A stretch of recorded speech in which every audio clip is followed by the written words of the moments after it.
Hey, J-Bone Nation! Shaming of Jay. He's not a dopey dumb bitch. He gets laid.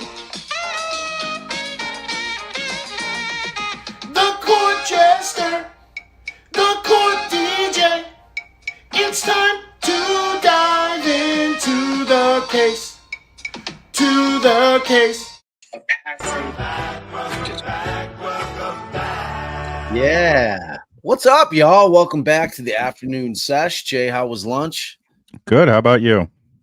Ran a couple errands. Still starving. I was just complaining to my wife that we need to get food, and she gave me no love on it. She just completely ignored the suggestion or the comment altogether. How you doing, babe? Good. I had myself on mute because I was trying to listen to Jay's tweet because I missed whatever happened this morning that prompted that. Which tweet? You said, if you missed it today. Oh, the jury, the Eva or the Ava. No, I don't think. I think she's talking about from yesterday with Judge Gaffigan yelling at because of Andy Dick. That one. Yes, that yeah. was from yesterday. Yeah. Oh, it's like I thought Judge I watched let him have it today. Yes. Who's Andy Dick? The witness looks like the witness looks like Andy Dick. The attorney looks like Daddy Warbucks, and the judge looks like Jim Gaffigan. It was. So what did he? Yeah. What did he? Was that a prosecution's witness? So no, yeah, it was a prosecution's witness. Defense has him on the stand, and he starts bringing up like a shooting in the house, and state objects, says we're not getting into the detail. And this guy was kind of like Andy Dick because he was very like jittery and like, so he laughs. He's like, I don't know what to say. And defense attorney is like, yeah, you and me both or something. And like he laughs, and the judge is like, all right, jury, you're out. And it honestly, I watched it again. It really wasn't that bad. It seemed possibly he was talking about the prosecution, but Shannon said after she thinks it was just like trying to make the guy feel at ease. Like, yeah, I get it. It's not that, we're trying not to say. Judge let him have like don't make comments, but he has made comments during the trial. So it's the defense attorney? Yeah, defense attorney. Yeah, I had the whole his whole admonishment. I just was recording us. I saw that, Bob. Like, what, you forgot how to screen record, Bob? Yeah, I did. I just was like, oh my God. You have no idea, right, Pammy? That's what he said. I have no clue. I don't know what is screen record. No, that's what he said. You have no idea, Pam. I'm just saying right. Yeah, exactly. That's what he said. Yeah. I honestly think that some of this should be allowed in. How are they supposed to gauge, like, if he's admitted it? So, you've got this issue with the defense attorney taking, overstating his position like he did on those texts, like that it was a clear cut, you married the wrong Benefield, Yeah. So he's the one saying he's admitted to all of this in depositions. He's admitted. And you've got the state saying, well, the text didn't exactly say that. That's what I'm saying, that he's overstating his hand, Yeah.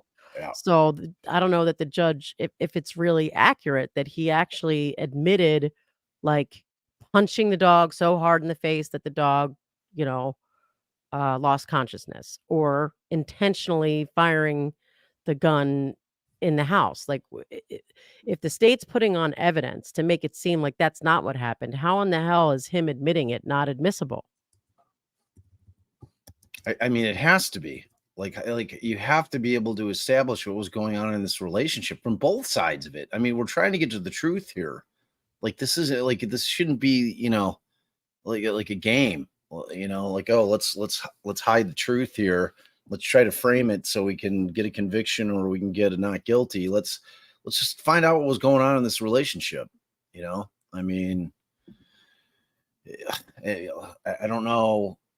And in these types of cases, it's so hard. It's all circumstantial. She's the only one alive who knows what went on in that house. So you have to piece it together from what was going on leading up to this day, including the day itself, which they're trying to do with the messages. But which also we talked about, and I'm curious your perspective, Ali. We talked about this before, Bob. Do you think she's going to testify? Do you think she has to testify? I think she has to testify because I don't know how she's getting in her version of Right. events that happened that and he spoke to them on opening.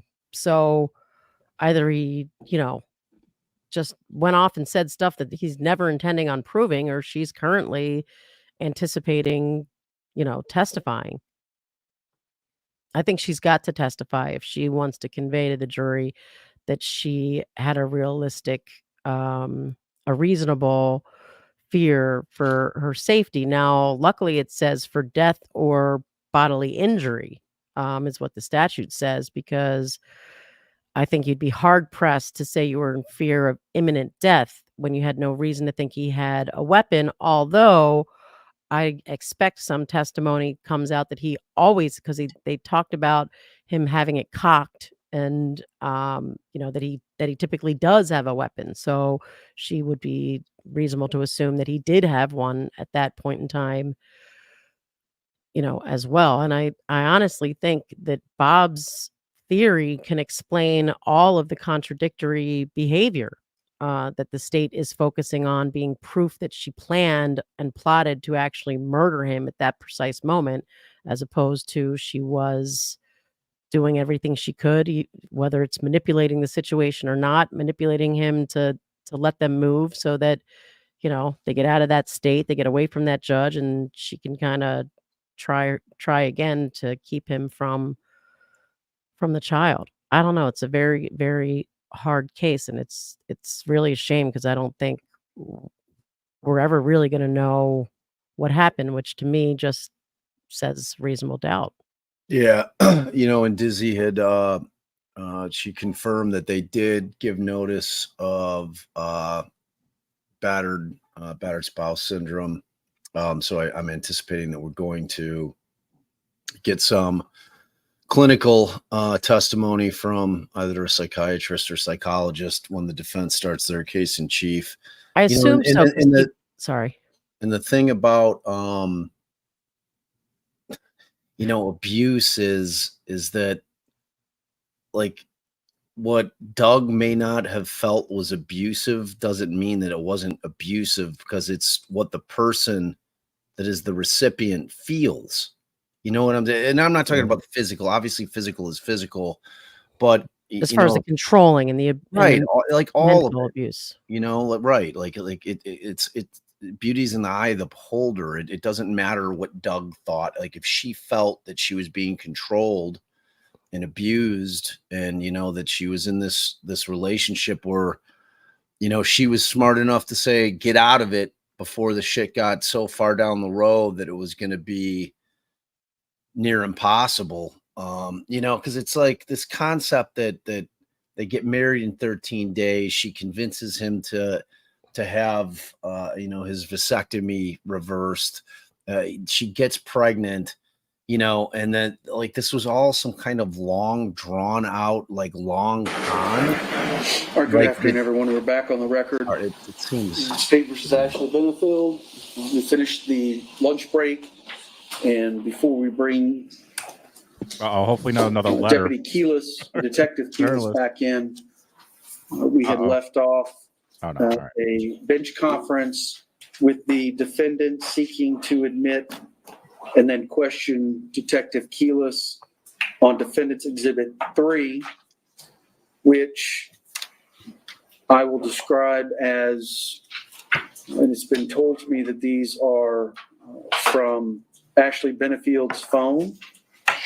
And the printout is from Cellbrite, which the detective testified is one of the software packages that they use to extract and organize data and then put it in a readable format.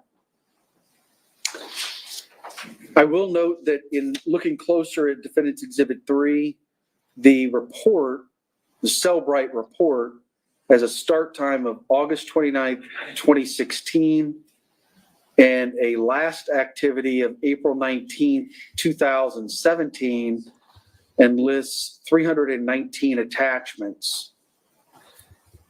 However, Defendant's Exhibit 3 only encompasses August 29th, 2016 through December 3rd, 2016.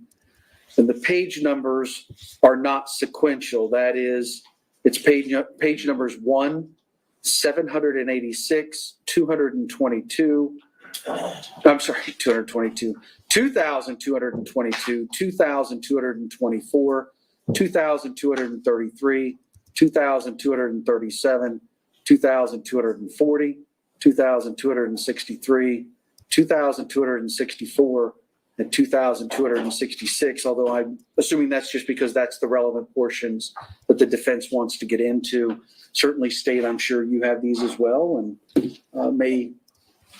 Well, I guess one of the issues, Judge, is that we aren't being shown anything from the defense until Mr. Taylor's at the podium, and we have to ask. So I don't know what they're using because they've never filed a discovery in this case. The only thing they filed is a defense exhibit list, which had the 391 things on it. I have something called WhatsApp AB texts, but they're not all the same. There's some of the same. And so I don't know what's in that exhibit because we've never seen it more than a few seconds before we had to give it over to Your Honor. And I think we're kind of being sandbagged here because this continues to happen. What happened yesterday with Ms. Murphy, those were items never turned over. May I approach? If you don't mind. Thank you. You've raised a much more fundamental issue. There was no defendant's exhibit, witness list and exhibit list pursuant to the rule? No, there's a defendant's witness list that was filed on June 21st.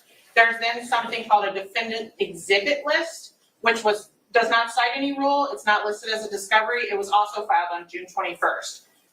So there's no there's never been a formal discovery filed in the case. And we didn't receive any of the names of the witnesses or the 391 items we got about a month before trial. And in those items are things that aren't clear of how to even deal with them. And I know that's hard to describe, but there's emails. There's a million IAs that would never be admissible. There's a lot of things. A million IA report, internal affairs report from the sheriff's office, things like this. So I did my best to go through it, but because we're not being shown it until he's standing at the podium with it already marked, I don't know what any of this is. And it feels a little bit like trial by ambush, which certainly under the rules, much of this should have come to us way earlier than it did. But if Your Honor checks the court file, which I have thoroughly, there's never been a formal discovery filed by the defense. And the only the initial witness lists were filed in the late June. That probably would have liked to have addressed that well before trial. Right. Could have also filed a motion to compel after the, the defense has 15 days. So, can enlighten Your Honor. All right, please. They attended a deposition of Sergeant Keyless where we had the specific text messages that the court has seen. They were clearly aware of them. We responded. What we received in our discovery, among other things, was what we refer to as a phone dump, DUMP. Thousands of documents. We have to go through that, searching for what we believe is anything relevant that may impact the trial of the case. Our response was to send that phone dump back and put the state on notice that anything in what they provided to us was fair game that they should do the same, searching. We treated them no differently, Judge White, than they treated us. It's not realistic, and I understand why we received the phone dump like that. It's not realistic to require them to go through such a massive amount of data and single out specifically what they intend to use, because I know the court well knows this is a fluid process, and as the trial date approaches and it's finally carved in stone and it actually begins to happen, then the attention begins to turn to the nuances of all of the subtleties that comprise a trial of the case. We did the same. We did not know specifically what we needed, but at the deposition, I clearly presented these to Sergeant Keyless, and he acknowledged that they were part of what came out of this extraction through the Bright Line program. All right, final thoughts. I'm considering this somewhat of a Richardson hearing. Go ahead. Judge, I think Your Honor is well familiar with the rules of discovery, but the defense obligation is different than the state's obligation. The state's obligation is to turn over everything in the possession of the state. The defense obligation, as it says directly from the rule, is any tangible papers or objects that the defendant intends to use. Can you slow down a little, please? I keep forgetting. Any tangible papers or objects that the defendant intends to use in the hearing or trial. It is disingenuous for this defense team to say they are using 391 items, many of which are inadmissible at trial. So, and obviously they didn't follow the dates. We're trying to move this trial. We do not want this case to be continued. We're continuing on the best we can. But now we've come to this point where there are things being offered for evidence that have never been provided to the state, that I can't even find at the same copy in what they provided. They never provided this, anything that looks like this. So that's the problem we're having. And the obligations are different, as Your Honor knows, and I think that they have not, in this situation, that's part of the problem the state's having, that we feel like we're a little behind the eight ball because their obligations are not. All right, thank you both. So certainly the obligations under the Florida Rules of Criminal Procedure are different for the state and the defense.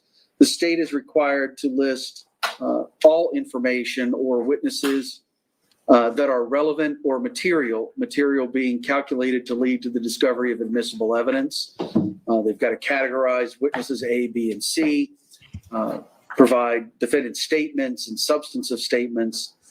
The defense requirements are different. The defense requirements would be turning over or identifying those witnesses that are expected to be called at any hearing or trial, and disclosing any documents that are expected to be used at any hearing or trial or introduced at any hearing or trial. It sounds to me like the defense got the phone dump and provided it to the state. Certainly, I think the defense is required to notify the state what portions of that evidence that they intend to use at any trial or hearing. Raise this earlier. Right. But I'm not going to find that there was a willful violation of the discovery rules because it sounds like the defense provided. I haven't heard specifically. It may not be in the format that we're looking at, but according to the defense, they provided the dump from Cellbrite. All right. So, Carol, I saw you ask, and I don't think this is the Richardson hearing that the judge was referring to earlier. I think so. Richardson is a Florida case that is equivalent to like a Brady violation, wherein discovery wasn't tendered by one side or the other, thereby one side or the other is saying that there was a violation of the discovery rules, not Brady, because well, no, they called it's a Richardson case. It's the equivalent to a Brady violation. Well, Brady doesn't apply to the other side. Well, here it does. So here's where I'm confused. This is a Cellbrite. We're talking about, it should be the same for both of them, right? They download for the things. The state has it. The defense has it. So why is this an issue? Like, why does the defense have to be like, we're doing this? Because if we would have gotten that and they wouldn't identify what what portion they were planning on using, I'd be complaining that Okay. how am I supposed to know what out of all of this information, Because there's so much. That's the right, reason. what There's it is that voluminous. they're planning on actually using. Oh, bullshit. And then I would counter by saying, okay, well, read the text. You'll be able to figure it out. I mean, there's 2 weeks that matter here leading up to the event. It's like, but what I don't know is this the phone dump of Doug or Ashley's phone, or They is were it talking about somebody else's Ashley's. phone altogether? Yeah, I mean they have that. Like clearly the state had that anyway, didn't they? How would they have not? Yeah, gotten that's what her the judge phone? is saying. Like, so, but I also just wanted to comment about the reasonable person standard, and I'll double check. Geez, what state are we in here? Florida. But in Illinois, and I'm assuming it's the same there, and because from a criminal law perspective, it's what it should be. The reasonable standard requires of a person with a similar background under these types of circumstances. So you've got to take into consideration what she knew, what she's experienced, all of that when you're considering whether a reasonable person would have done the same thing. Which is why I was saying she has to testify. I mean, there's no other way to get that in, but by putting her on the stand to talk about her experience. I mean, what it was to live with him. So I don't see how they avoid putting her on. Right. Well, and also, Judge, here's a copy of Sergeant Keyless's deposition of May 31st of last year, and these proposed exhibits, are attached to his deposition. All right. Judge, can I just clarify real quick? The defense did not provide us a phone number. We provided it to them. They listed it and said it's in our possession.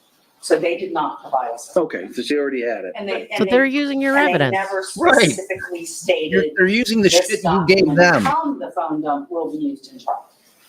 All right.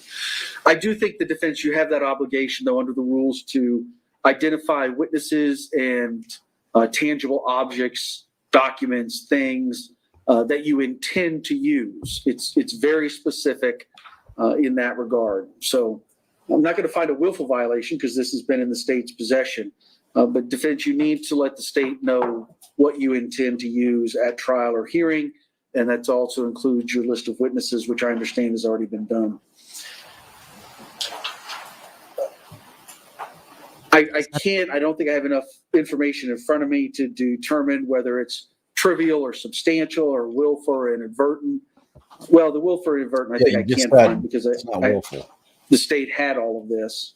I'm just going to require defense from here on out. You need to identify the exhibits that you intend to use at trial or hearing.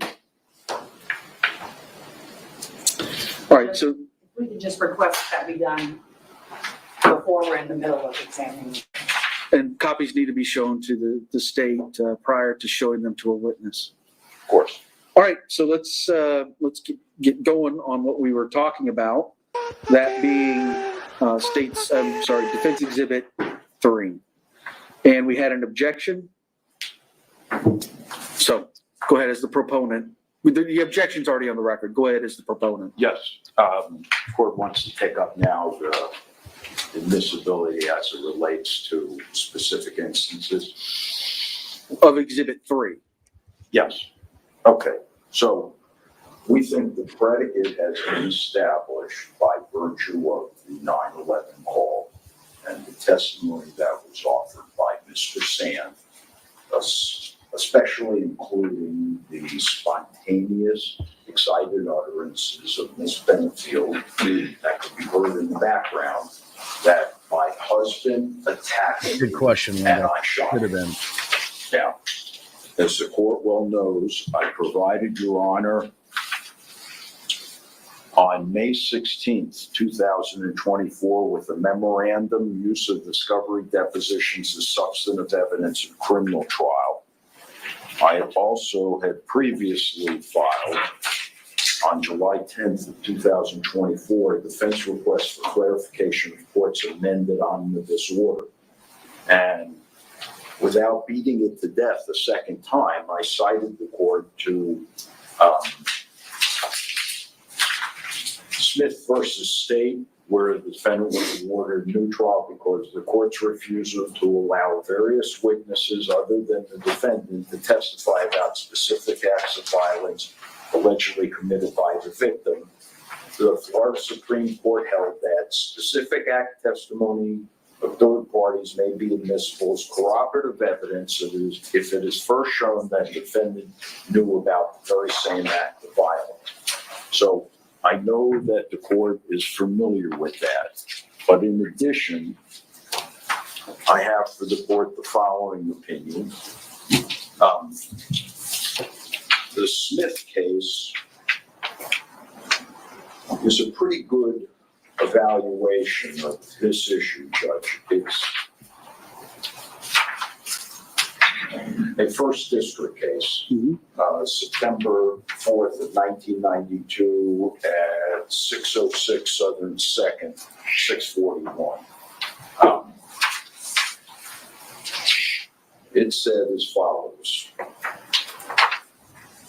Consequently, if there is the slightest evidence of an overt act by the victim, which may be reasonably regarded as placing the defendant in imminent danger, all doubts as to the admission of self-defense evidence must be resolved in favor of the accused.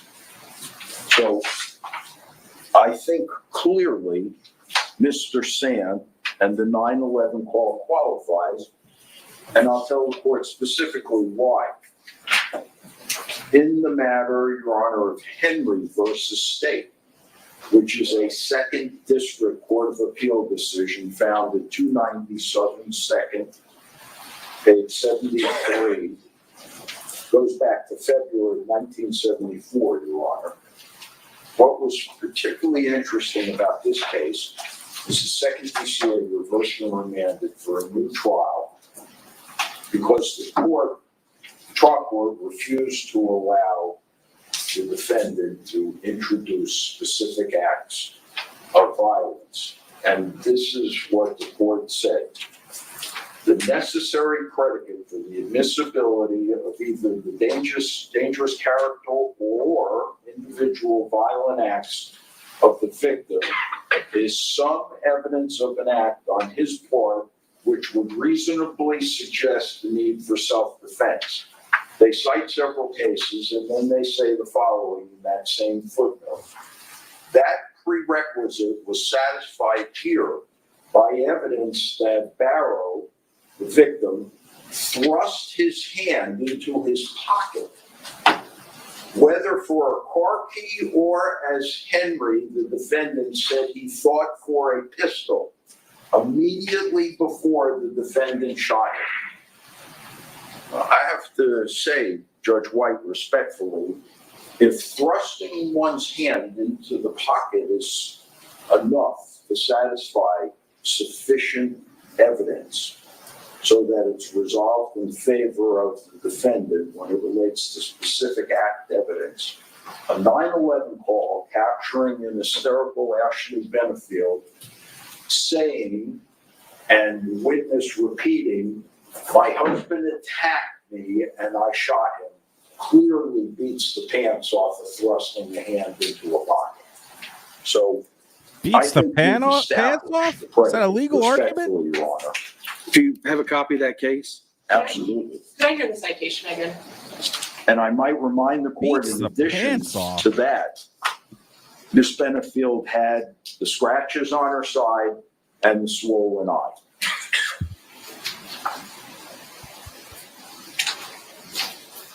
Here is And the red Henry ear. Case, Judge. Yeah. 400 jury trials seems impossible. You mind? I mean, think about that. Just logistics. 290 Southern 2nd, 73. I mean, 2 jury trials, 3 jury trials a year. And I have one as well. I don't know if they want to hand it up now. I'll read it. Pause it, babe. What's his son's name? What's his I'm son's assuming name? Dom. Happy birthday, Dom. I could be wrong. Oh, right. Because it's Dom's Happy birthday, Happy birthday. Dom. Dom who? Dom's mom? Oh, Yeah. Dom's mom's son? Oh, happy birthday to you. ya. Happy Happy birthday. birthday. You're off, babe. Sorry. Slow on it. Like we're usually right in sync. People get their No, magical birthday get- song. Dominic. I get and I. stage fright. Well, happy birthday, Dom's mom's son. Whatever. Well, your we're name assuming it's is. Dom. Dominic. Oh yeah, Dom. That makes He's sense. Dom's mom, Young yes. Dominic. I started asking too, and then duh. And it's also Amy and Jay's birthday today as well. Twin birthdays So here. We got some birthday right, action happy in the birthday, chat. We happy love it. We birthday, love it. everyone. We love it. Yep. And Nailed thank it, you. Dominic. Dom's mom. Dominic, thank you so much for that support. We appreciate it. All right. Let's get back to it.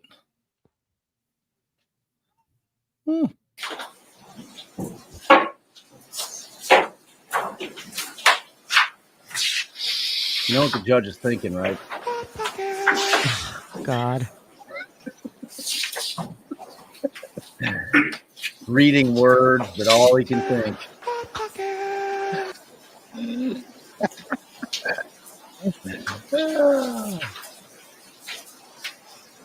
Sorry, babe. Oh, that comedian's joke is the Hot Pockets joke. Oh, Oh God. my lord. Mods block alley. Mods, put her out of here. Put her in timeout. Give her a 30 Oh, now I get it. Now I get it.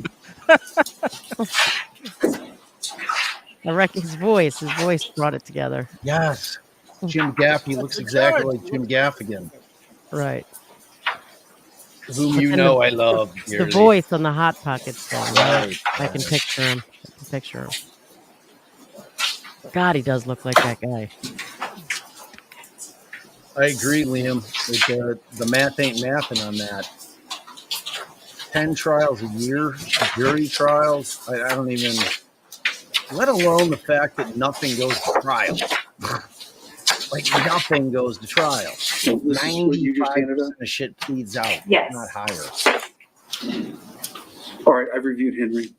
He could be talking about little bench You want trials. to comment Like, on he Brittany's He said jury. case that they just I provided? haven't Well, the read only it way, yet. potentially, I think, You can but if you maybe want. he's a guy that comes in at the end as like a trial guy, you know? Yeah. Like he doesn't handle the whole thing. That's the only way feasibly, but still seems very. Judge, It's to the be only way it honest, adds up. we are still going through what they're trying to introduce because this is missing pages from the exhibit that they were talking It's kind of like the Jerry Gallo, No, Your Honor, it's Jerry Gallo. Gallo, Judge. about. So we don't have, I can't even speak to exactly what's in that. So I apologize if I get it wrong, what they're trying to Hi, introduce. Kitty. First, Judge, there has to be an overt act, yes, regardless of how that's proven. I believe once that is proven, other acts of violence can come in to show that the defendant's apprehension was valid at the time she had to use self-defense. The only way we know that any of these things added to her apprehension is if she says it did. And the case that I just handed up, the Britton case, is an example of that, where there were prior acts of violence, but because they were so attenuated, they were, I missed believe, Kai's 4 birthday? years before. Hi, did we miss And your I will birthday? read, it's a highlighted portion on page 2 of the case. I hope With not. respect to the excluded evidence, however, the trial judge found that the unfair prejudicial effect of the evidence substantially outweighed its probative value, considering the prior incidences' remoteness in time, the lack of connection of intent and the crime charge, and the speculative nature of any real connection whatsoever as far as any apprehension in Britton's mind.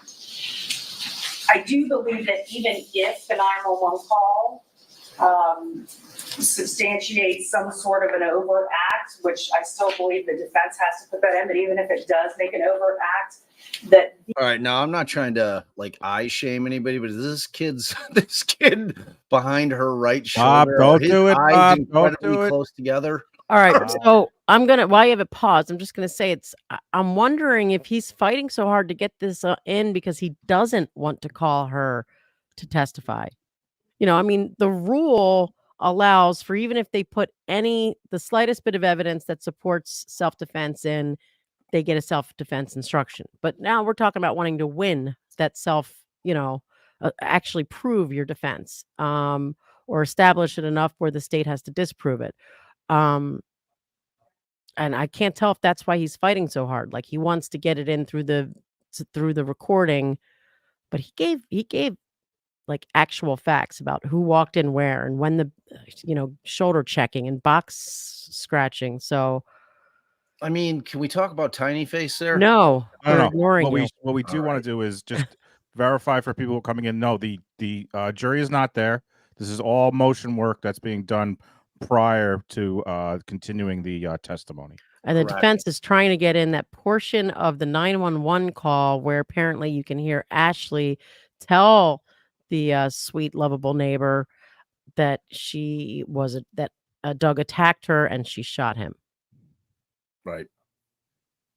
These items that the defense is trying to introduce are still not admissible because we have not been informed by the defendant or otherwise that any of these things that the defense is trying to get into went into her apprehension and caused her fear and caused her to react the way she did.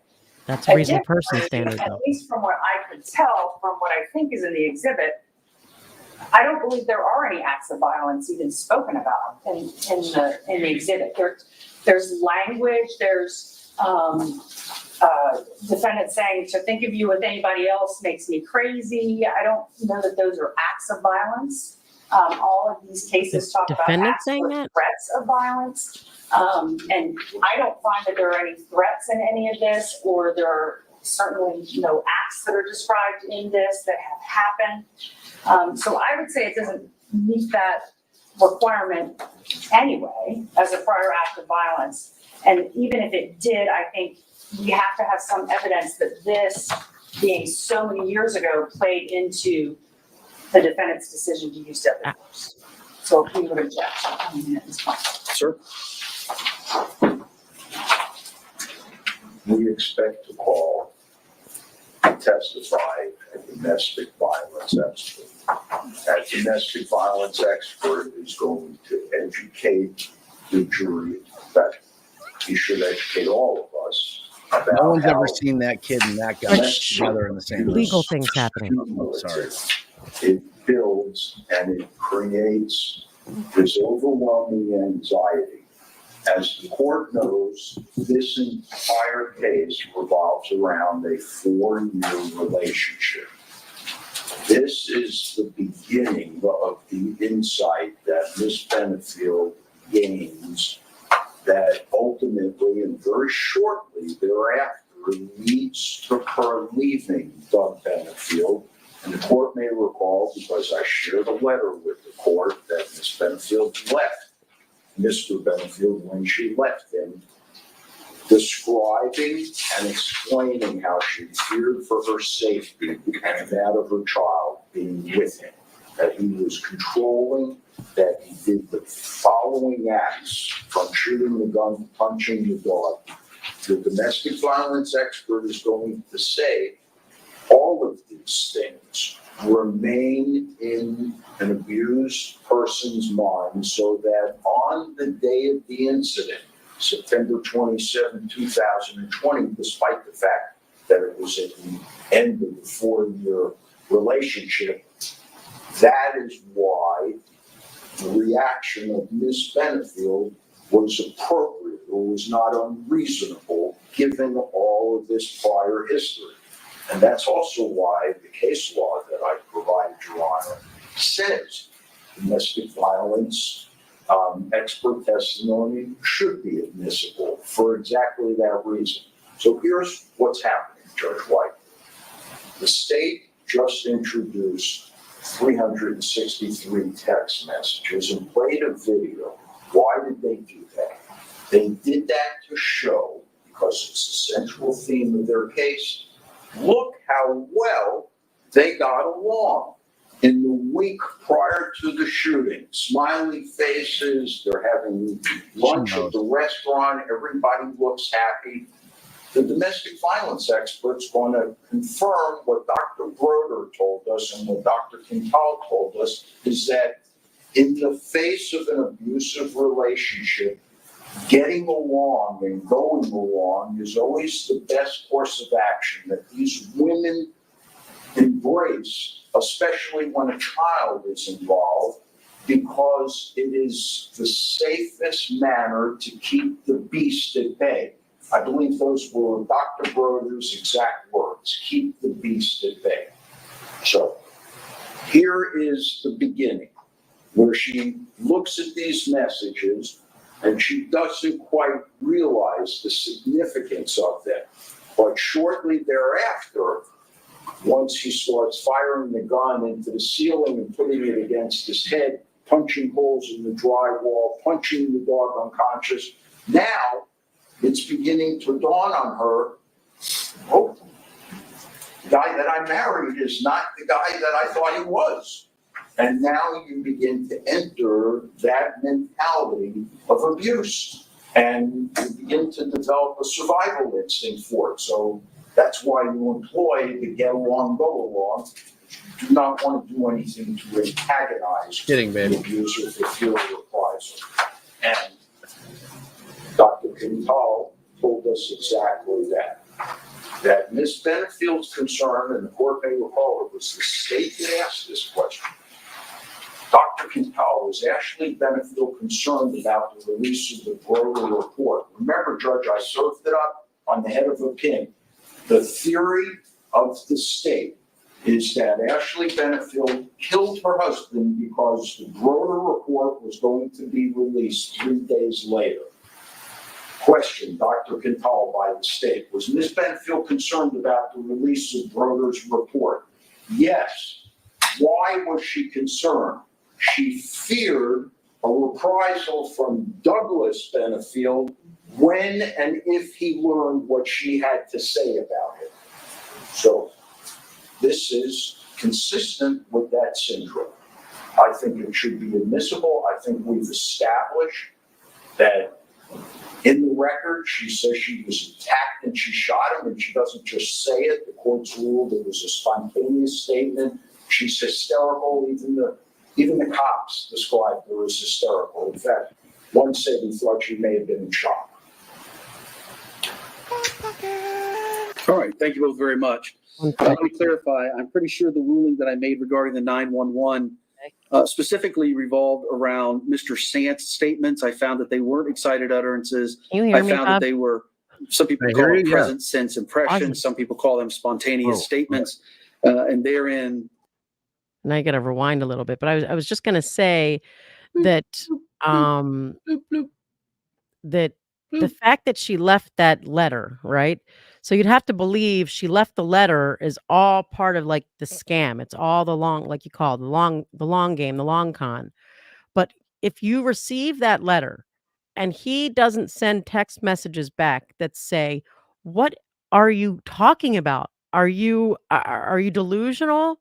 Are you like, why did you leave this letter just making stuff up like this? I don't even understand what's going on here." Like that whether or not something to that extent happened is, I think highly relevant and lends credibility to her, her version of events if it didn't. Now, I don't know if the text went back that far, or if they focused on any of that yet, but they have not. Yeah, I mean, he'd probably, he'd be like me, misusing gaslighting. Are you gaslighting me? Right. Why are you gaslighting me? Right. Yeah, no, I know, but no, that has not come about yet in the trial. She's hysterical. Even the cops described her as hysterical. In fact, one said he thought she may have been in shock. That all goes to an excited utterance, an exception. all right, thank you both very much. Let me clarify. I'm pretty sure the ruling that I made regarding the 911 specifically revolved around Mr. Sant's statements. I found that they weren't excited utterances. I found that they were, some people call them present sense impressions. Some people call them spontaneous statements. And therein lay the order. I had specifically, I recall saying that I had not heard about or argument as to the defendant's statements in the background. I remember I said if those were going to be introduced as excited utterances, they would have to be through the witness when he was on the stand. Or here or there's no objection. You could hear certain statements being made in the background of the 911 call. I think both sides are really talking about a macro issue whereas this issue is much more refined than that. In order to, because I looked as well over lunch to try and find an answer to this particular question, because I think the argument being made by the defense to allow specific incidences of violence or aggression by the victim is new and novel. I think it's fairly unique in arguing that that occurred during the state's case in chief. And I'll start my analysis because I think this is a unique issue. I don't know if it's a issue of first impression here in the state of Florida, but I can say I didn't find a case on it, and neither side has presented a case to answer this question. And so I start my thought process by saying that self-defense is an affirmative defense. So generally speaking, the state must prove its allegations beyond a reasonable doubt. If the defense then wants to assert an affirmative defense, the burden shifts to the defendant to prove, using competent and substantial evidence, that is admissible evidence, by a preponderance of that competent substantial evidence, that she acted in self-defense or acted under duress or necessity or whatever affirmative defense is being asserted. Then the burden shifts back to the state to disprove self-defense beyond a reasonable doubt. And as has been noted by both sides and the court as well throughout, that the case law, and I also start with Smith, which I quoted in a prior order,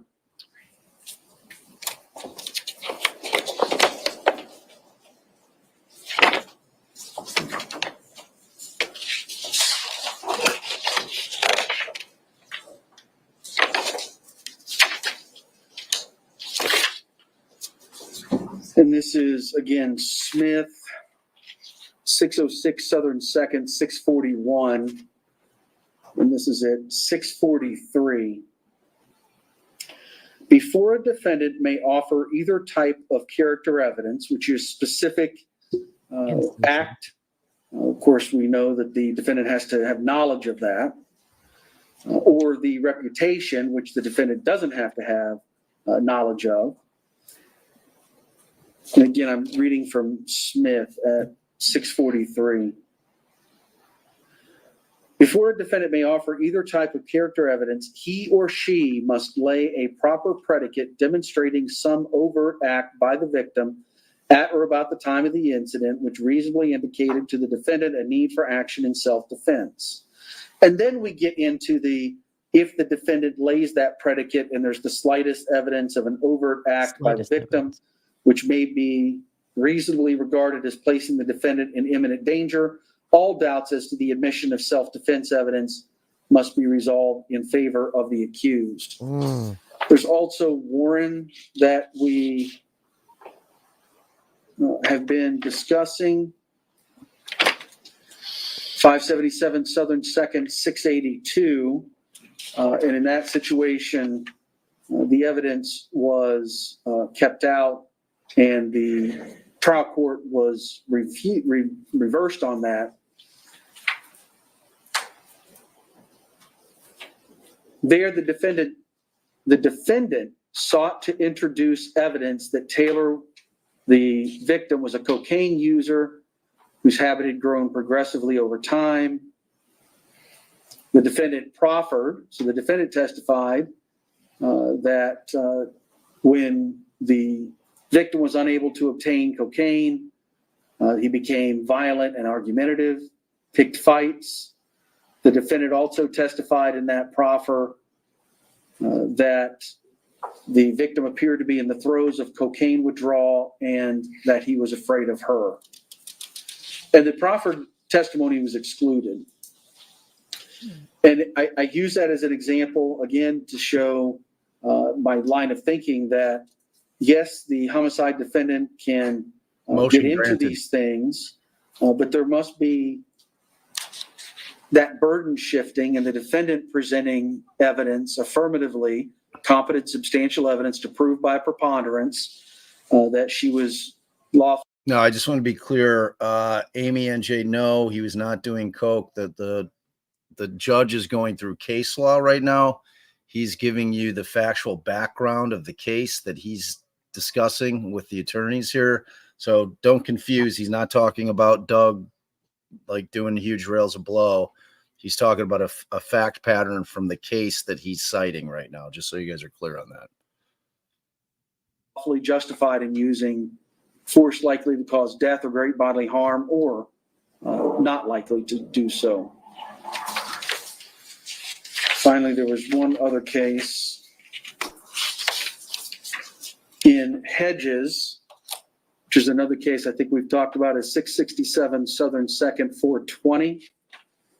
And this is at 422 and 423.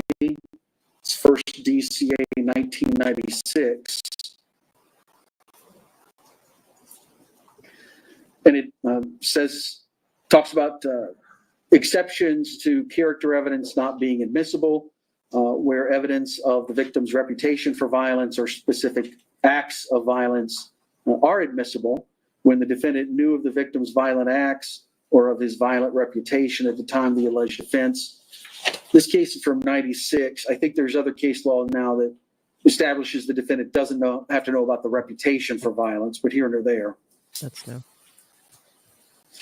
That evidence of prior specific acts of violence by the victim is admissible if it is relevant, because it is relevant to reveal the reasonableness of the defendant's apprehension at the time of the incident. However, even Hedges says, before the defendant may offer this type of character evidence, a proper predicate must be laid by evidence of some overt act on the victim's part at or about the time that reasonably indicated a need. That's what he's trying to use this The as. reason I wanted time over lunch to try and find some cases, if they had, if there was any cases that had said that predicate can be laid during the state's case in chief. I think it And can. I was not able to find it, and I looked at Henry, I was reading Henry that the defense produced, to see if it explained factually how the information came in regarding the hand in the pocket, and it doesn't say. It just says that the trial judge excluded evidence.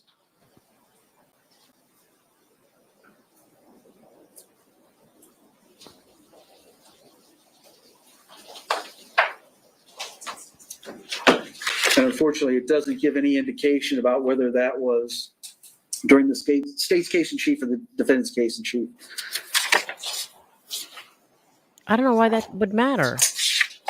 I mean, technically, the defense isn't putting on evidence during the state's case, but I think the foundation should be able to be laid. Of your honor. In the middle of my ruling, oh, I guess you can ask, but I'm in the middle of a ruling. Well, I think it may be relevant. I want to interrupt you so you don't make the wrong decision. I think what the court is saying is it's looking for some guidance as to the procedural aspect of whether or not this evidence can be introduced during the state's case as opposed to the defense case. Correct. Okay. So. Right, and that's what I'm making my findings about. Yeah, and the only thing I would say to the court, directing myself exactly to that, is I don't think any of us, would dispute that self-defense is a recognized justification. I don't think any of us would dispute the 9/11 ball, he attacked me and I shot him. The only thing I would say to the court is, to the extent Ms. Benefield is presumed innocent, wouldn't the court not be introduced during the state's case in chief, rather than assuming it can? I agree. The defense is entitled to the benefit of the doubt, and in the absence of case law that says the defense may not introduce this during the state's case, I think we should be entitled to it. I object to you saying calling a 911 call 911. So I did the research. And this may be the case that ultimately, if it gets to the second DCA or the Florida Supreme Court, where we get the answer saying that unobjected to statements or excited utterances by the defendant on a 911 call played during the state's case in chief would be sufficient predicate for that overt act to raise self-defense and allow prior acts into evidence during the defense cross of the state's witnesses during the case in chief. I'm not prepared to make that ruling today. So I'm not saying that the WhatsApp messages are not admissible. I'm just saying that I don't think they're admissible at this point. So that's my ruling. Thank you. I pause it a sec, Beg. Judge, for the future, if in fact. So real quick, and maybe I should have let that last part come out first, but Allie asked, can you explain the burden shifting? I thought the burden is always on the state. Go ahead. No, I just want to ask, because I see a lot of people are saying the crackling. Now, let me ask you guys, is it like when we talk, are you guys getting choppy sound? Is it only when the the court is on? Let us know. Maybe we could refresh the feed. But if we it's can us each talking, talk from our end. Well, let's I each can't hear. talk. So Jay talk, now Bob talk. Testing 1 2 1 2. Testing 1 2 1 2. Testing 1 2 1 2. Testing 1 2 1 2. They're saying it's the feed, so okay. Maybe refresh that while Allie is Hold on. If I refresh it, then we'll lose our bloops, but so be it. Well, do we want to get caught up? Like, well, you could go. Can you check the time? I guess you can't check the time what it's at to go back. Yeah, I can't get like an accurate. I mean, I can guesstimate it without knowing exactly. I mean, we're not that far behind. But are you guys hearing the crackling while I have what she's about to say before we risk that? They're not hearing it from us. Okay. Let's just hear what this lawyer is about to say before we refresh. These WhatsApp messages do come in another way. We would also be asking for the rule of completeness the rest of what was taken out the iPad. So that's why I mentioned earlier, because you certainly, there may be other ones that you want to introduce. So I just to put defense on notice that may be an issue. So we're going to bring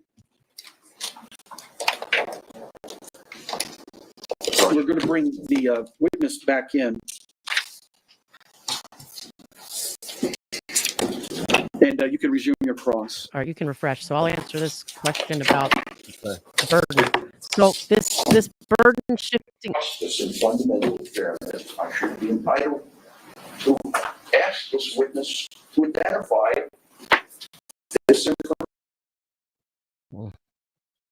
All right, so we're live. How's that sounding, y'all? And then again on 5/11/20, ask Amanda, how do I co-parent with an abuser?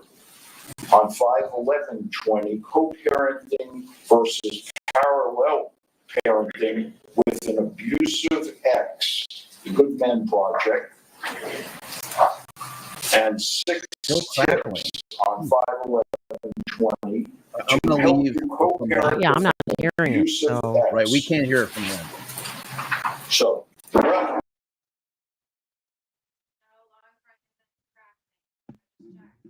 So it's not. Babe just said she just checked to see if the law and crime is now we're cracked. So I'm thinking maybe Bob, when he comes back, refreshes us in StreamYard. I'm thinking this might be a StreamYard thing because the feed by actual law and crime is fine. So maybe when Bob all right. So while he's coming back, I'll just let you know. So they're suggesting you refresh. We're all cracked. I don't know if they can hear us. Bob, yeah, Bob, you may want to just refresh I think it's StreamYard. We're both crackling.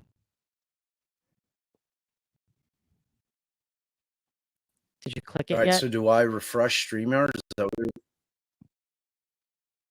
Try just refreshing your browser that we're on. Yeah. All right, let's see what we got here.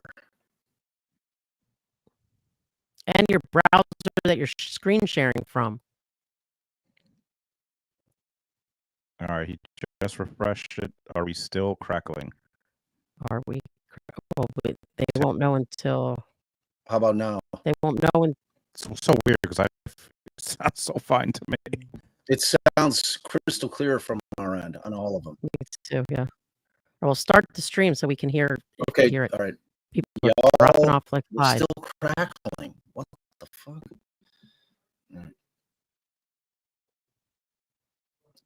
We're crackling. 12:40. Huh. Yes, it's horrible. It just melts.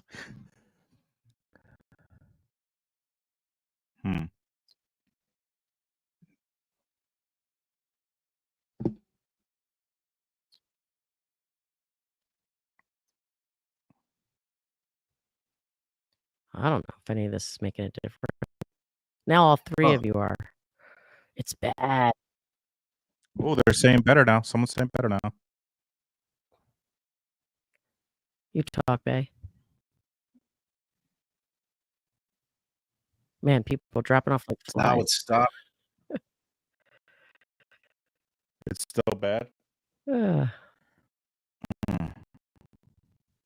it's back. I guess the crackling's back. So maybe it is me. Could it be me? Do I see Monica's comment? What's Monica's comment? Oh, all right. So here's the tech, Bob. Someone is saying that do you have Safari? Are you doing this in Chrome right now? What browser are you using? Chrome. So some people are saying switch to Safari. The question is how? Let me see when I leave if it. So here's my idea, Bob. Well, I'll stay on, and actually, Ali should probably she's gone, but if I stay on, can you sign into Safari and then like come into the thing from Safari? You know what I mean? Like go and sign into StreamYard. Wouldn't I have to start the stream in Safari? No, I'm saying sign into StreamYard and go in that way. Do you know what I mean? Go into the whatever the studio through. Yeah, I think I can, but what I'm saying is, but I'm saying you leave now. I stay in here by myself. Okay. You sign. I don't know. I'm trying to. All right. Yeah. I know exactly people are saying it's better. People are saying it's clear now. People are saying it's good. Maybe it's Allie down there. It's crackling again. People are saying it's better now. Oh my God. It's terrible. Terrible. It's better. People are saying everything is better now. It's me. Maybe are you on the Ethernet? Yeah, and I went out. It's Allie, they're saying. Okay, but did you make sure you have to turn off your Wi-Fi? You know, when it's not just a matter of no, it is off. So you see the line through the Wi-Fi thing? Poor me. Now it's fine even with Allie. Okay, that's good. All right, let's go. Just keep us abreast. I mean, thanks for sticking with us, guys. Yeah. All right, let me answer this question, and then people can keep telling us if we're good. You know what it was? I had Zoom open. Oh, Allie, wow. you son of a mods block, Allie. Wow. See, everyone casting the shade on poor little Bob, and it was Allie destroying all the tech. Jesus. It's only one thing. Are they still saying it's me now, or? No, we're good now. Everyone's saying it's all good right. now. So, all right, burden shifting. So when you talk about an affirmative defense, it is somewhat of like an internal burden shifting. Like once the court decides that the defense has put on enough evidence by a preponderance of the evidence to raise the defense, and it's very slight, the evidence, but you still have to put on, like he said, competent evidence, and by a preponderance means it's more likely than not. So, and then once they do that, then the burden shifts back to the state, and they have to prove beyond a reasonable doubt defense. All right, I'm going to exit. I'm going to shut my You're shit. Crackling again? Yeah, make sure your shit. You probably have like 9 Zoom windows open. All right, so you guys clear on that? Like I had explained it this morning, if some of you were late with respect to the burden shifting, it is a lower burden when you have an affirmative defense, such as the self-defense, but you do have to meet that banner. Crackle is back. Crackling's back? It's back. People are saying Still good. It was Allie crackling. I was better. It's here. Crazy crackle now. Spread to Bob now. All right. Okay. Here's the deal. Jay, stay in. I'll see stay if I on could do the thing with the StreamYard. Safari. Yeah. Am I crackling, guys? Test. Oh, hey, it's me. What's up, guys? Thanks for staying with us. We're gonna fix this. We're having some technical difficulties. We need that Simpson thing. Now I'm crackling. Do you guys know in The Simpsons with when they put the thing up and it's a bear attacking? Now I'm crackling. Oh boy. Jay's crackling. All right, do I just stop talking and wait until Bob is? I wish I knew sign language. I don't.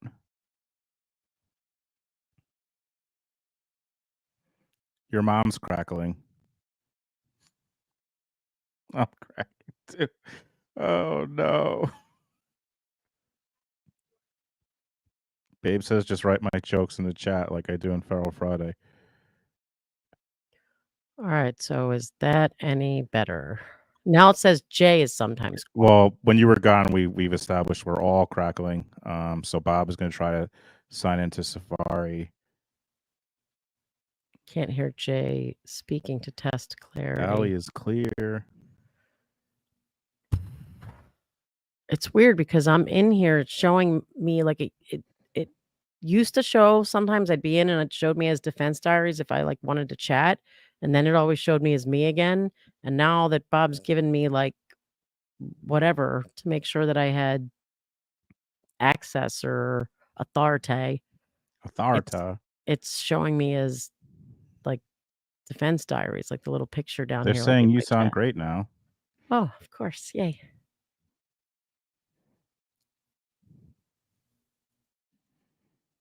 So Allie's better, but I'm now crackling. All right, you exit out, refresh your shit, and come back in. All right. Thanks, guys. So let me know if anybody has any questions about the burden or anything else while we're waiting to kind of figure this out. I wonder if we're having could possibly be having internet issues on our end because my phone's being weird, but I'm on the Wi-Fi. All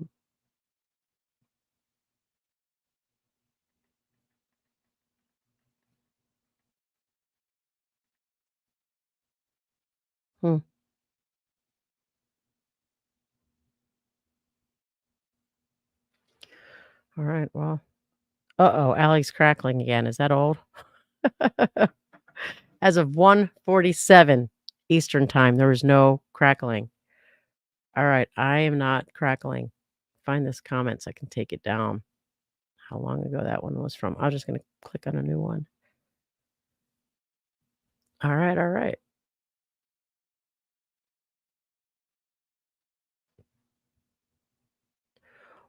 Well, that's the point, Holly. You don't have to prove it was self-defense. Oh, wait, that's not the one I was looking at. That's the point, Holly. You don't have to prove.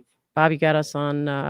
No, I had it on my phone, so I could hear the actual crackling but I don't hear it. I didn't hear it now, so I can't use Safari. It doesn't support.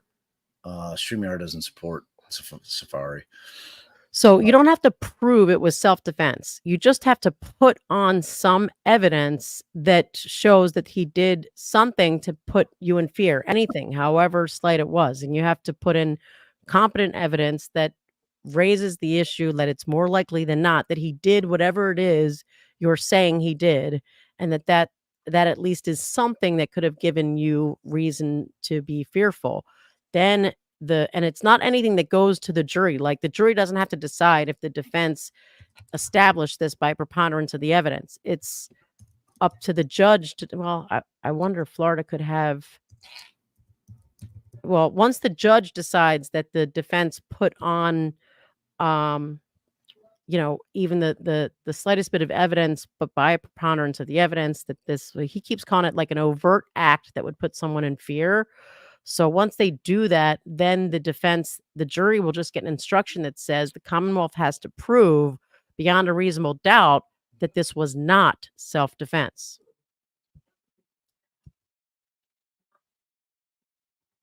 Okay. And you are good now. All right, so let's throw it back up.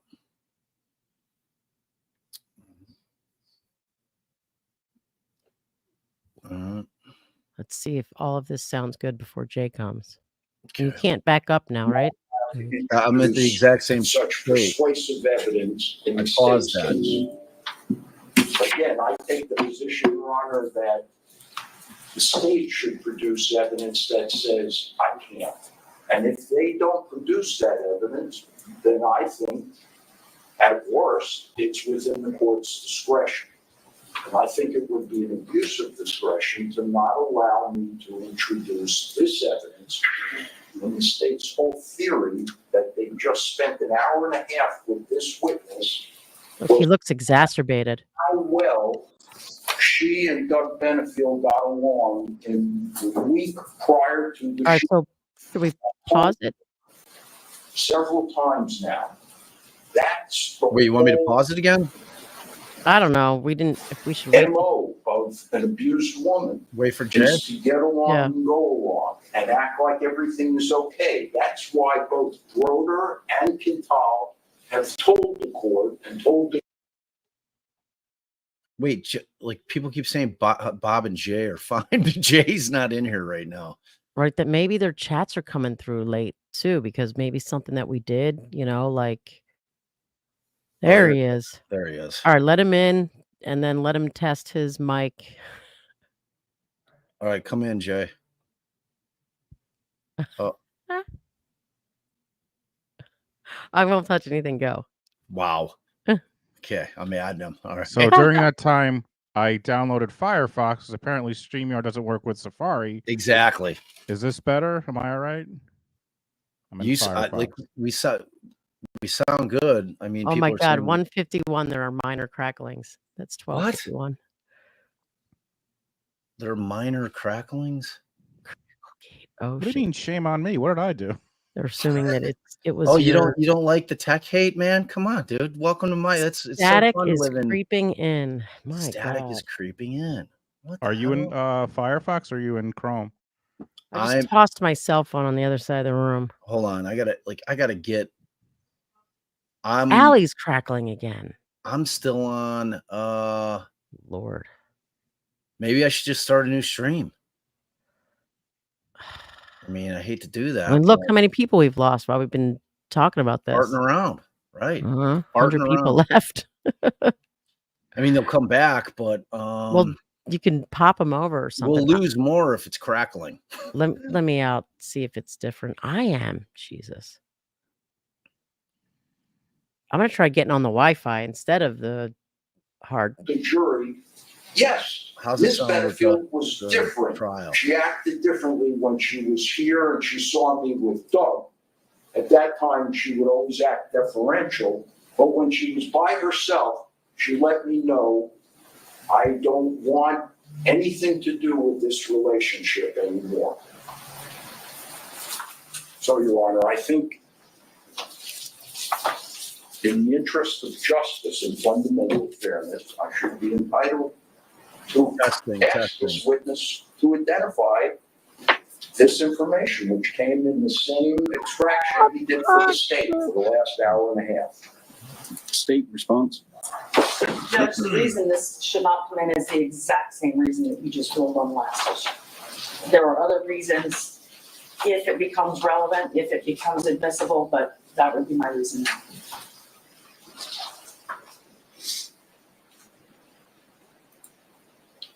Crackling. Jesus. Could I please see the exhibit? Of course. Ma'am?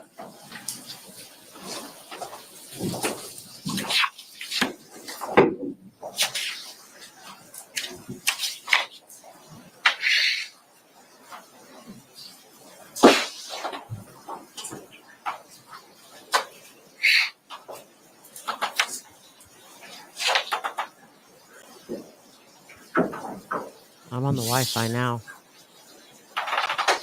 That can never be better than Ethernet. I don't think.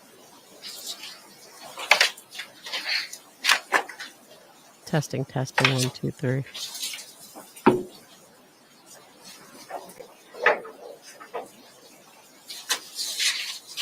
Testing, 1, 2, 3. And the purpose of offering defense exhibit 4A is to prove that Ms. Benefield actually made those searches. It's not being offered for the truth of the matter any more than the state's exhibits that Sergeant Keyless went through are being offered for the truth of the matter. It's being offered for the identical reason. This is part of what was on her phone. It shows her state of mind prior to this incident, and it is relevant to the defense. In fact, it's the backbone of the defense. But it is offered for the truth that she searched it, but it proves that she searched it. It's the phone extraction proves that.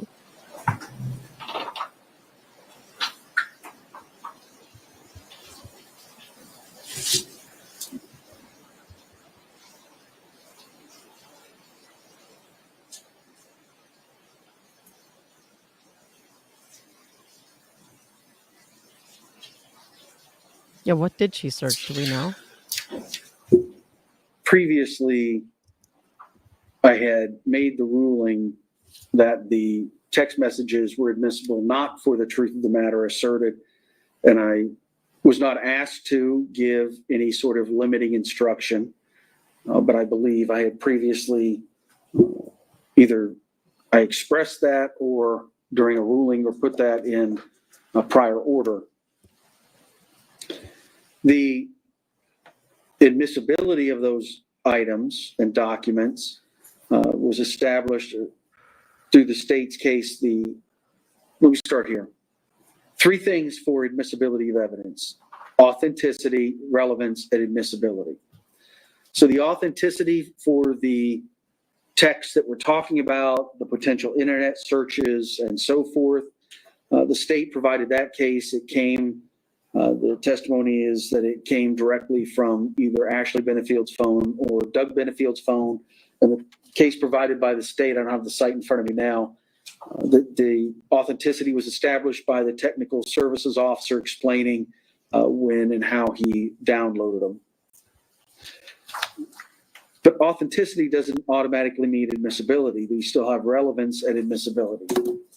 Relevance, I understand what the defense is saying and how it's relevant to their case. But I'm about to rule against you. And we've had this discussion on a number of pieces of evidence that the defense is trying to get in.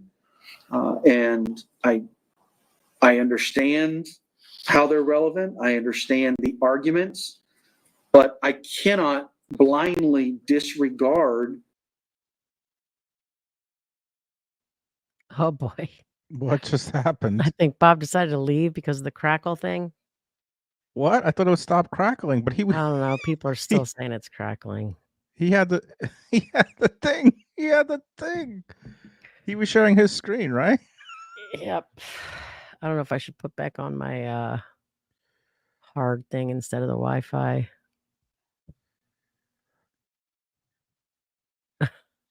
They're saying we should just mute our mics so that people can hear.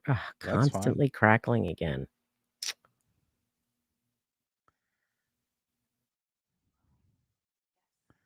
What? They left me. I'm by myself. Hey guys. Am I crackling?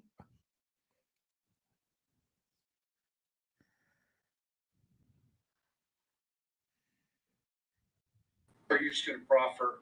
Yeah, I'm just going to read. Can you guys still see the video? I can't. Exhibit 2. All right. Exhibit Okay, 2. so here's what I did. I switched over to Firefox. So People are saying I'm good, so Yeah, can you show a copy of the state? He did. Oh, If we could just make a copy and enter it. we already have an exhibit 2, the clerk says. Yeah, it didn't make it. I had marked it as a different too. The concealed weapons permit? That's right. That's it. Oh, I'm sorry, exhibit 3. I marked it as exhibit 3, text messages, and it did not make it in. Okay, got it. Yes. These are texts from Doug Benefield's Jay. phone to Ashley Benefield's Yo. phone. You throw up the Right. because at Firefox, like the sharing's different. Okay, let me see. But you don't have to read it. I mean, it's think. gonna be in the record. So that's 3. Did you also want to do 4A? Yes, composite. State, for purposes of the proffer, do you believe that Detective Keyless Crackle now will from Bob. testify that he downloaded Defendant Exhibit 3 and 4 All right, Bob, you pause yours. from Okay. Ashley Benefield's phone? I believe So you could hear the audio, but you could not hear the video. What about now? This is my audio. I can't hear yours. Can y'all hear it? Worse than screen is black. No audio. Jeez. Hold on. Are you on StreamYard or are you on Firefox? Firefox, yeah. See, that was like you could hear my audio, but you couldn't see my video.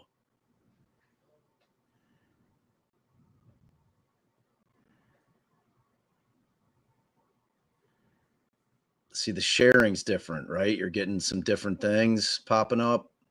It's not giving me like. All right, I'm gonna stop sharing over there.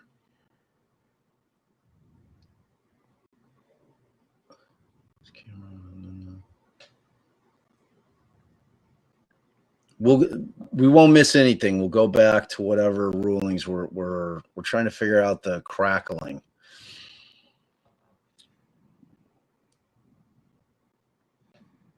So no one can hear this, right? No.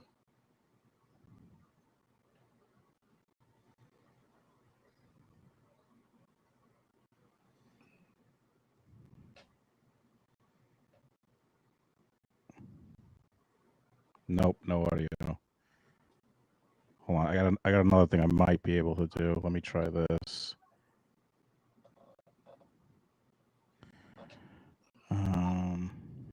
Let's see.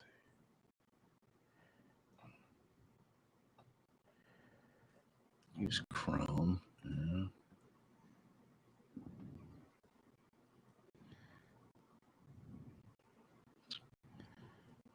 See, my shit's not even showing up. Like on the share.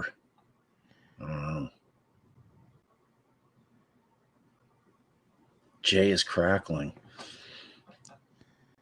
I think we do a new stream. I mean, I think we do too. Here's my question, Bob. Do you have? Maybe we do it in restream. I gave you can we do it through your channel on my restream? Because I gave you yours as an option on there, right? I think. I don't know. Because I was when we were dueling. Oh, I think I might. I hold on a second. Hold on. Wait. I might be able to do it through Firefox. 1 second. Give us 1 second. I had to give. No shit. Hold on.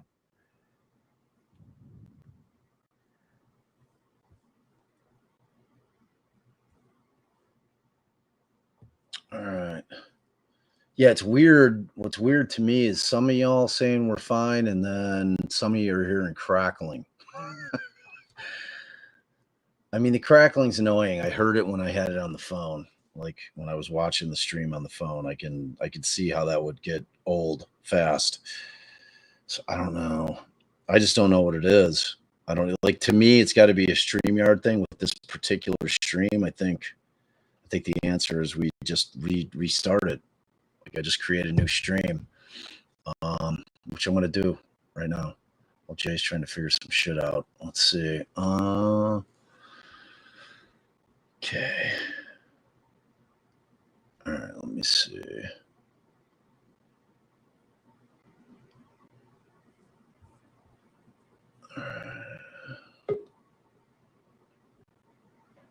All right, let me try this. I think I might have got it, but if not, let's... It's so weird that it started with this stream. We didn't have any of this, like, this wasn't happening this morning, right, y'all? Like, you guys weren't hearing anything. Oh, God, Deja just came with a your mama joke right in the heart of it all. It's amazing. What about now? Can you guys No. hear this? No. Wait, are they speaking right now, though? Yes. No, I can't hear it. No. All right. All right, I'm about to dip out of Firefox.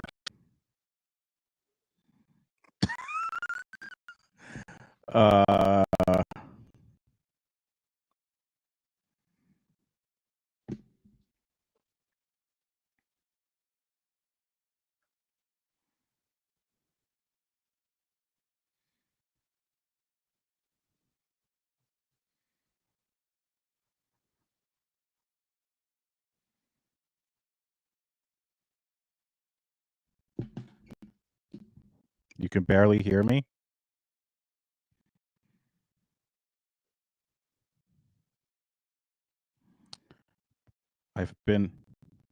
There's Bob.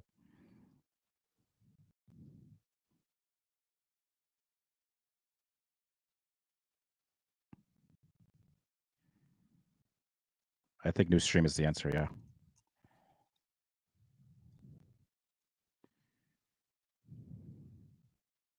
He was, Judge, I don't know specifically with the second exhibit, specifically because I haven't investigated that, but I would assume yes. All right, is that sufficient for your proffer? Yes.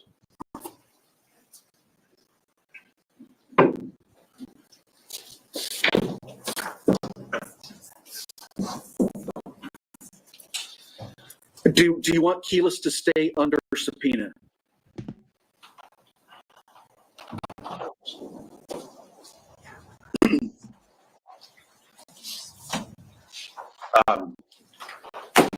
Because I want to give him the right instructions. Yes. All right, can you have I'm so focused on getting his name right, I keep forgetting his title. Judge, if it makes you feel better, it took us about 2 weeks to edit. It just looks nothing like so that. different. That's why I did it today. Sergeant, I'm sorry. Right here over there. Just right in front of him. Sir, at this point, the defense has no further questions for you, so I'm going to be able to let you go for today. However, you have not been released from your subpoena, so all the instructions I gave you regarding sequestration of witnesses still apply. People are saying it's bad now. Your testimony or the questions asked of you with anyone, including the attorneys or other witnesses. You can't discuss with other witnesses what their testimony was or what questions were asked of them.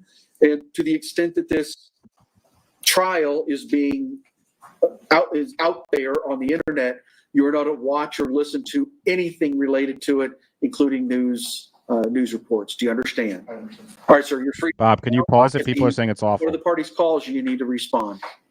Thank you.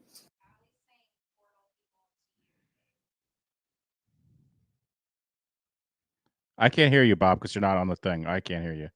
Y'all were screaming at me and I was trying to start a new stream. So, which I have. So I'm going to see if I can send you all over if the redirect shows up, but it wasn't showing up for me last time. Well, let me put the link in. If it's on your page, let me go put the link in the chat. Yeah, it should be.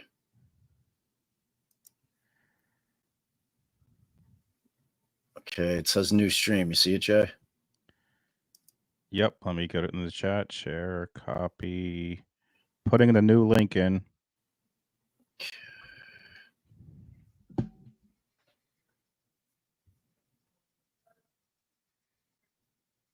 Okay.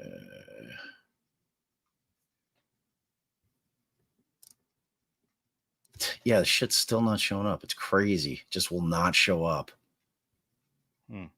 So weird.